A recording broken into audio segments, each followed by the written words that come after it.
Hello, everyone. Today we will talk about Ontario employer job offer foreign worker stream. Even though the name says, foreign worker stream, so even students and professionals who are inside Canada, they are also eligible.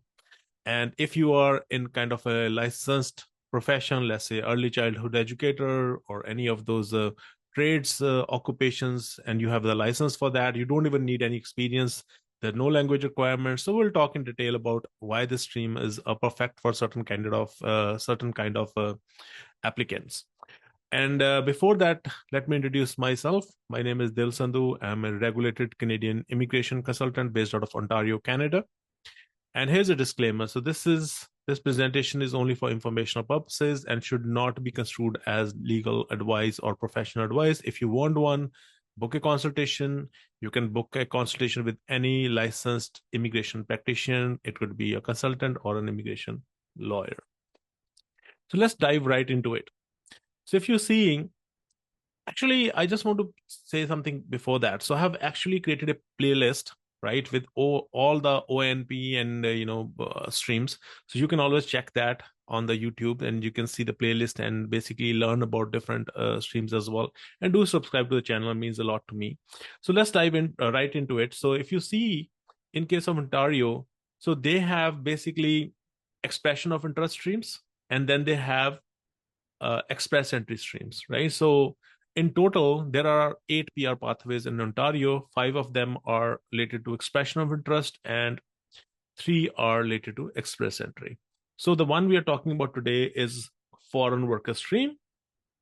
And as you can see, if you have a skilled foreign worker with a job offer in Canada, so this is required. And what does expression of interest stream actually mean? So expression of interest basically means that you will have to first create some kind of profile. Let's call it pre-application, and on the basis of that you will be part of a pool with all other eligible candidates, and you will get a score, and then Ontario might pick you up based on their criteria. Generally the criteria is either the score itself, or it could be a combination of score and the knock code of your targeted occupation, right? So let's dive right into it, and let's look at the eligibility requirements. Now, let's look at the job offer requirements first, because that's the most important, right? So, as the name suggests, it's an employer job offer foreign worker stream, right? So, employer plays a very critical role. They have to provide some documents, including, for example, first of all, a job offer or some kind of employment contract.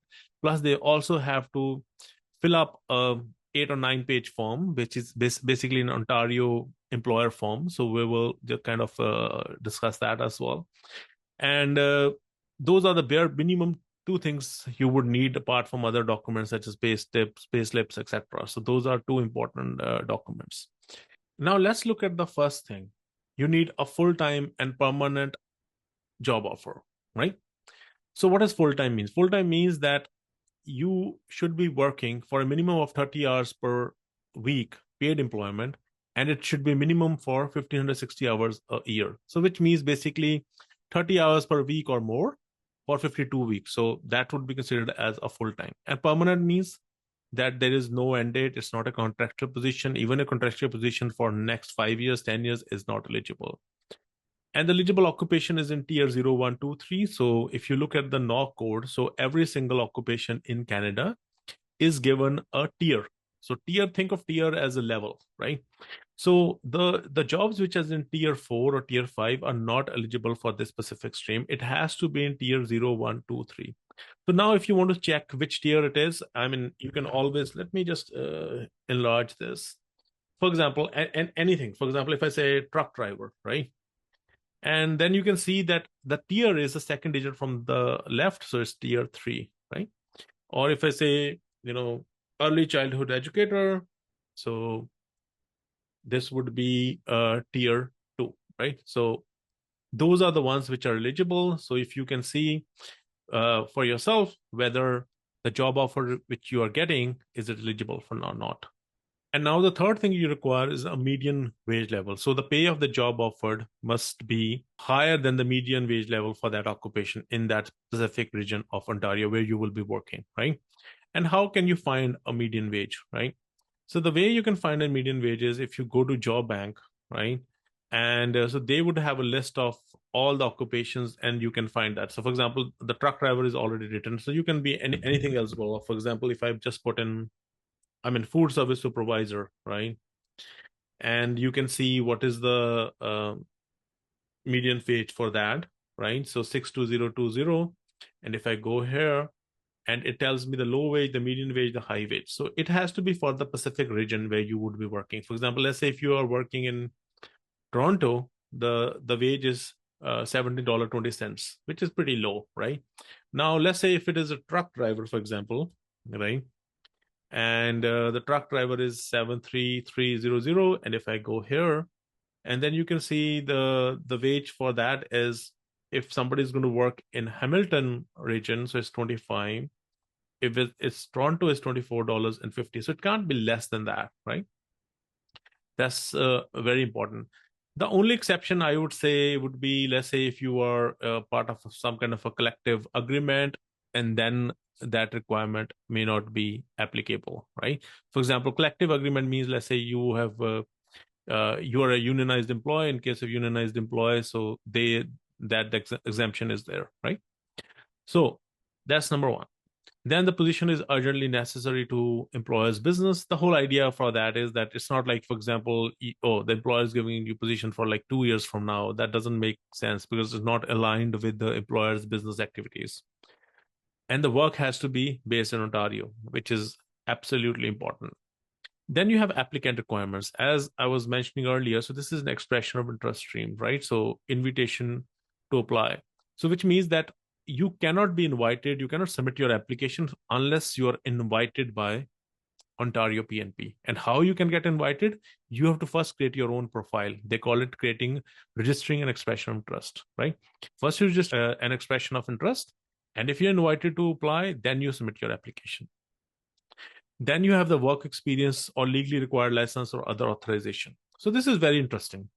If your occupation requires some kind of license or authorization, or basically kind of a regulated profession, you do not need any work experience as such, right? So that's really, really good. So this makes this stream exceedingly good for students and professionals who are inside Canada, who are part of the regulated profession.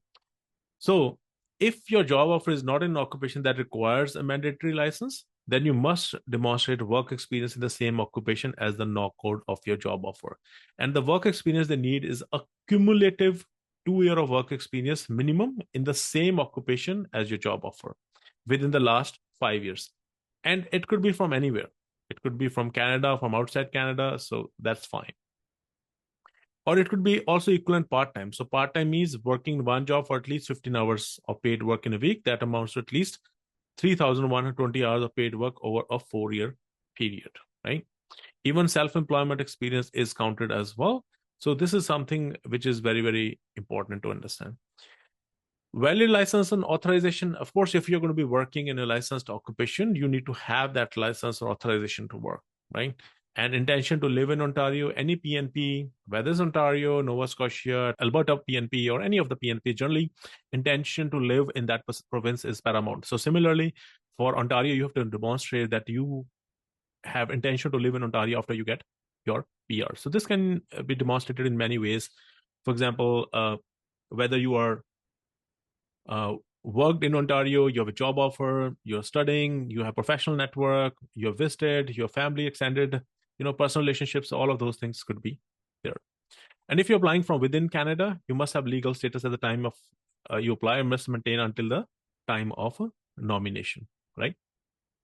Now, in all employer job offer streams, right, some of the requirements are important and are same, except for a few changes. One thing is that the general requirement is that the employer has to be in active business in the last 3 years, right?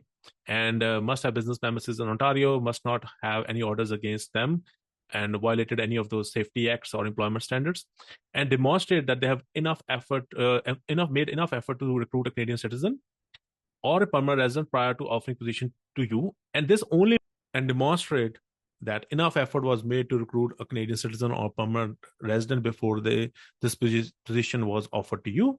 And this only applies if you are working outside Ontario in Canada or you are working outside Canada, right? Let's say if you're working in Alberta currently, then they have to demonstrate that. But if you're already working with the employer, then you are not required to demonstrate that. Then the revenue requirements. So if your job offer is in GTA, a minimum of $1 million in gross annual revenue is required. And if you are working outside, I'm saying if your job offer is from outside GTA, then a minimum of $500,000 in gross revenue is to be shown by the employer in the last fiscal year. Now, this is another important thing, right? So what if an employee is working, let's say, in a construction company or some kind of work where they have to travel at different locations? So which one do they show? So then the word they use is will report to work. So then they have to show that wherever they are going to report to work is the location where the applicant's immediate supervisor or manager works, or the location of the administrative office where the applicant will receive work assignment. So if you're working in a different client location, let's say all over Ontario, so then wherever you're getting the orders from, or wherever your direct supervisor basically works, that location could be considered as the location on basis of which you will have to meet the revenue requirements and the full-time employee requirements, etc. Right? So similarly, if your work is location is in GTA, the employer must already have at least 5 full-time employees who are Canadian citizens or permanent residents who work or report to work at that location, and if it's outside GTA 3. And then reasonable recruitment efforts. So as we mentioned earlier, so this only applies if the potential worker is outside Canada, right? Or they're working inside Canada but outside Ontario. And then you have the employer form. So this is the form. So this is an 8 or 9 page form which the employer has to fill up, and you have to submit with your application. Okay. Now, let's say if you have done all of that, you created your expression of interest. So when you create an expression of interest, you don't have to upload any documents or any of those kind of things. So it's just like free of cost. You can create your profile, right? Now they will have questions related to all different things. So based on how you answer those questions, you will get scores for some of these factors. So let's look into this. So these are the scoring factors, right? So first one is the job offer. So if your job offer is in tier 2 or 3, you get 8 points. If it's 0 or 1, it's 10 points. Tier 4 and tier 5 are not even applicable because the job offer has to be in tier 0, 1, 2, 3, any which ways. Then broad occupation category. So think of this as the first digit. For example, if I say truck driver, right? So you see 73300. So 7 is the broad occupation and second digit is the tier, right? So you can see that. So if you get a job offer as truck driver, it's 7. And then the job offer, obviously the job offer has to be above the median wage or whatever you're currently earning. So both of it should meet both the requirements. And based on your job offer wage, you will get points.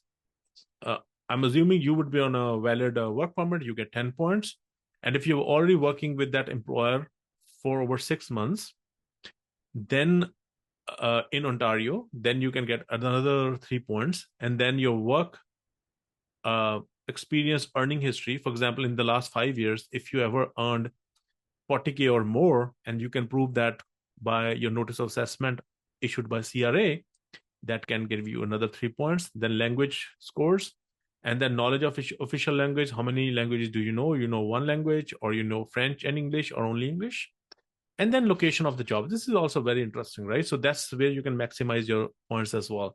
If you're getting a job offer in Toronto, 0 points. If you're getting a job offer in GTA, other than Toronto, you get 3 points. If you get a job offer outside GTA, so outside GTA could be, they have defined what is outside GTA. It could be, for example, let's say Hamilton, Kitchener, Windsor, Barrie. So all of these would be 8 points. Ottawa and Northern Ontario. So anything Northern Ontario would be all these areas they have mentioned, right? So Muskoka, Sudbury, Parry Sound, Nipissing. So those kind of areas. Okay. So now we have gone over that. Now, if you're nominated, right? So you may also get work permit support letter. And if your employer pays the compliance fee, so you should be able to apply for the work permit if you don't have it already, or you can extend your work permit if your work permit is about to expire. So now let's look at some of the document checklist. So what you need, right? So first one is the applicant consent form. A lot of people get it wrong. They forget to sometimes check box or something, or they forget to sign or date it. So those kind of things can create problems. So then other ones are pretty simple. So photographs, passport, status document, whatever status document you have, work permit, study permit, then employer documents, very, very critical, right? Application for approval for employment. And if your job offers in trucking, so they have some additional things required, such as you must upload a copy of your employer's valid CVOR and abstract. Then job offer documents. So they have also mentioned that how does a job offer should be phrased, right? If you're already working with the employer, so what can you do? And if you are having a new job offers, then these are the requirements which has to be part of the job offer, right? For example, it should include the title, the NOC code, the wages, the duties, responsibilities, number of days, weeks of vacation, workplace location, employment start date, and all of those things has to be there. Then current employment, if you are already working, include pay slips, any license authorization, collective agreement, and if you already have an LMIA, then put that across. And if you can see, it's pretty comprehensive, and you can put all of that information. You would also need to provide your resume, and then there are expression of interest scoring factors. So whatever questions you have answered related to your scoring, so you have to provide document for that. So this is related to that, right? And if there's any change in your personal information, you need to update them while your application is in process. Okay. Now let's look at some of the previous draws, right? Now, if you see in the employer job offer foreign worker stream, actually many draws have happened. I think really high number of draws have happened. If I were to calculate it, like till now, it's saying 1, 2, 3, 4, 5, 6, 7, 8, 9, 10, 11, 12, 13, 14, 15, 16. The total 16 draws have happened, some of them on the same day because they're getting to different things. And if you notice few things here, one is that sometimes they come up with a targeted draw, right? So which means that even if you have the high score, doesn't mean that you get invited. For example, this draw, which is the January, it's only targeting health and tech occupations. Then they had a draw for skilled occupations. Then they had a general draw. So general draw is only once, right? So which means you have to make sure that your job offer is in some of the in-demand kind of occupations so that you have higher chances. And then if you look into this draw, which is came on June 11th and June 17th, so they had actually a draw for early childhood educators and assistants as well, right? So the score was only 39 and 43, which was pretty low score.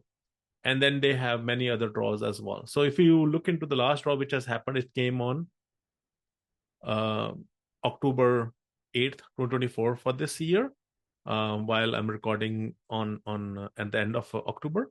So, and let's now look into how do you apply, right? So the first thing is that you create a profile. And how do you register an expression of interest? First, you create your profile and you sign up here. And if you say continue, it will, tell you to create your account. And then you register an expression of interest, right? And when you register an expression of interest, it will give you a score as well. And then if you are invited to apply, you will have 14 days to submit your application, right? So that's how it is. So now if you submitted your application, it may take 2 to 4 months, 6 months as well, sometimes longer as well. And when you're nominated, then you will have 6 months to submit your PR application. So why would you wait for 6 months? You should submit right away, and then will take another almost in a year for this your PR application to be processed. During that time, you should not be leaving your job, right? So that is a must, because if you leave your job, then you may lose your nomination as well, and that you may have to start all over again. But if there's any changes, do let the Ontario know so that what is happening in that case. So that is kind of pretty much it as far as this specific stream is concerned. I would say that if you haven't subscribed to the channel earlier, please do subscribe and look at the playlist as well. You will find a lot of information at how you can think about your PR. And if there is any specific topic or anything you want me to create a video, do let me know. I'm open to your feedback and we can create that as well. And so thank you so much for watching and wish you all the very best for your PR journey.